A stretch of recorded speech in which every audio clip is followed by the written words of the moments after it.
Rushed translations, missed deadlines, unexpected invoices. These mistakes can turn a strong legal case into a nightmare. Today, I'll show you how to control costs, manage timelines, and avoid the most common translation pitfalls.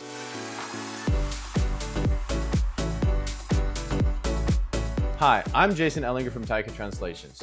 Translation in litigation is like an investment, and with any investment, it requires smart planning and execution. In this video, I'll help you understand costs, typical timelines, and steps to avoid unnecessary stress and expenses. So real quick, let's start with understanding where translation costs come from. So here's some pricing model stuff that you need to know about translation.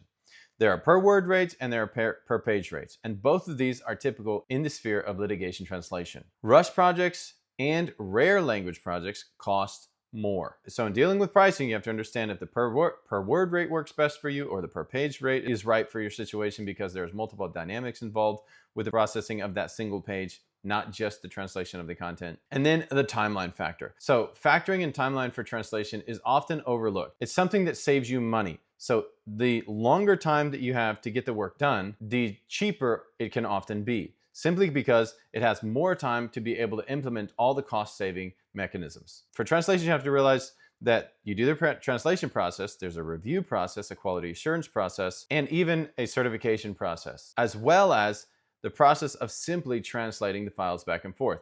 That might take longer than you think. If it's massive volumes of content, it takes a while to get all of the documentation back and forth.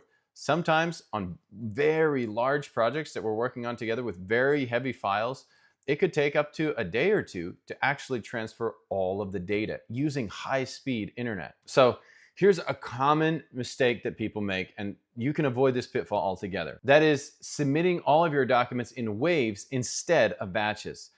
If you submit all the documentation in batches, all of the context, all the glossaries, all the translation memories can be created and allow it to be much more efficient to process your documentation. If you fail to plan for notarization or certification, and that's not counted in the timeline, then that could cause you extra delays as well, and extra cost. And the biggest mistake is when people underestimate the actual total volume of the content. They didn't realize that it was going to take 2 weeks to process something.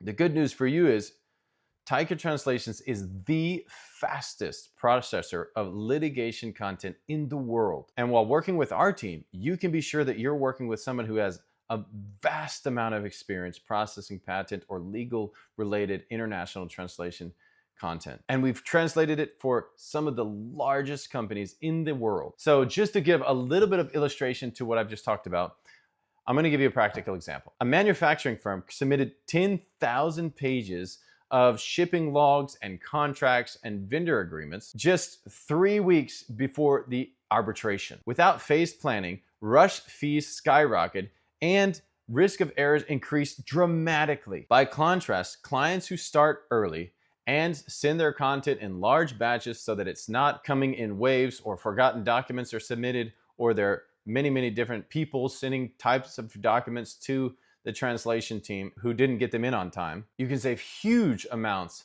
of cost and processing delays. Taika Translations is one of the world's premier processors of large volume litigation projects. Let me give you a couple quick pricing examples. So a recent corporate client of ours, they're launching one of their vehicle manufacturing facilities in South America.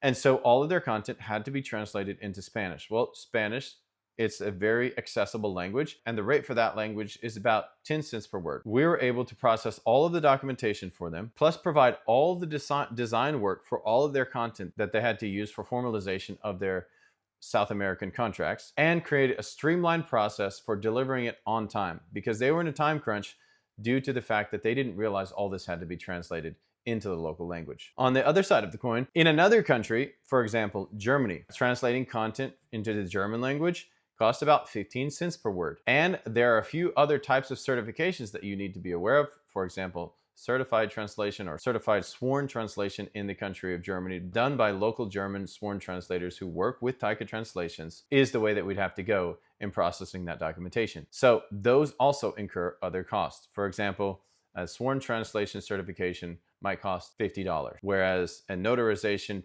from the United States will cost about $25. With that being said, planning ahead is what turns a stressful and expensive translation process into a smooth and predictable one. The right team helps you control costs and meet all deadlines without last-minute chaos. Partner with Taika Translations for reliable and transparent translation management.